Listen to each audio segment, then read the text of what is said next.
When it comes to the world of espionage, few names are as instantly recognizable, or as shrouded in mystery, as Mata Hari.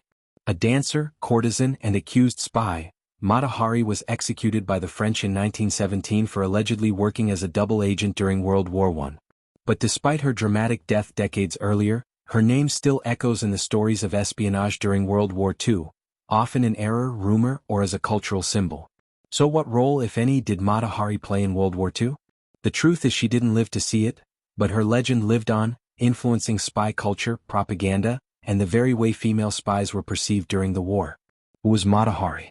Born Margaretha Gertrude Zell in the Netherlands in 1876, Mata Hari became famous in the early 1900s as an exotic dancer in Paris.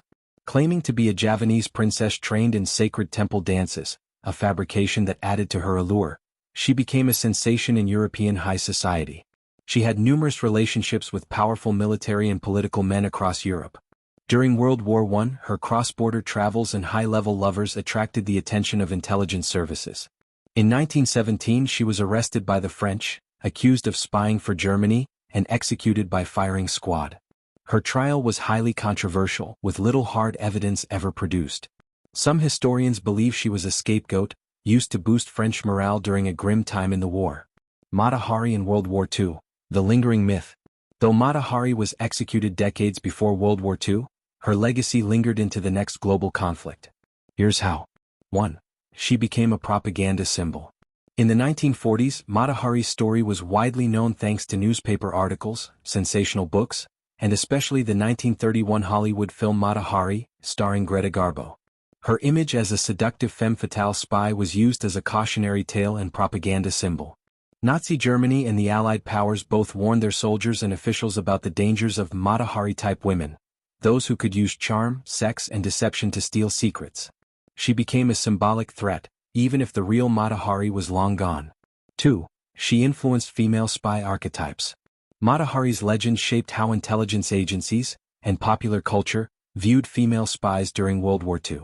Many women working in espionage were assumed to be using their sexuality as a weapon, regardless of their actual methods. This stereotype could be both a liability and a tool in spycraft. Some World War II-era female spies like Christine Granville, Britain's first female special agent in World War II, or Violette Sabo, were known for their bravery, intelligence, and espionage skills. But they often had to battle the public's Mata Hari-inspired expectations, that female agents were seductresses rather than soldiers. 3. False claims and imposters. Throughout the 1940s, there were occasional rumors and hoaxes involving Mata Hari. Some con artists claimed to be her daughter or successor. Others falsely asserted she had survived her execution and was still alive, working secretly for one side or another during World War II. These were entirely unfounded, but they added to the mystique and confusion around her story. The reality, a legend out of time. By the time World War II began in 1939, Mata Hari had been dead for over 20 years. However, her shadow hung over the espionage world. While she had no direct role in the Second Global Conflict, her legend shaped perceptions of female spies, fueled paranoia and myth-making within intelligence agencies, inspired fictional characters in wartime novels, movies, and radio dramas. In essence, Mata Hari became a ghost of the spy world, an icon more powerful in death than she ever was in life.